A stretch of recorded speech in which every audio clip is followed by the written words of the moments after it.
Welcome to KipTV, a visual university for kids.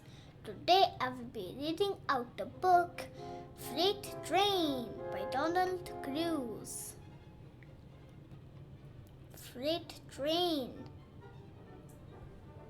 A train runs across this track. Red caboose at the back. Orange tank car next. Yellow hopper car. Green stock car. Blue gondola car. Purple box car. A black tender and a black steam engine.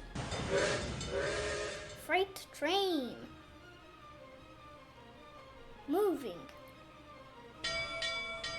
Going through tunnels. Going by cities. Crossing trestles.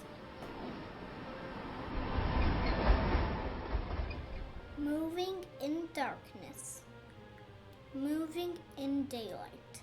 Going, gone.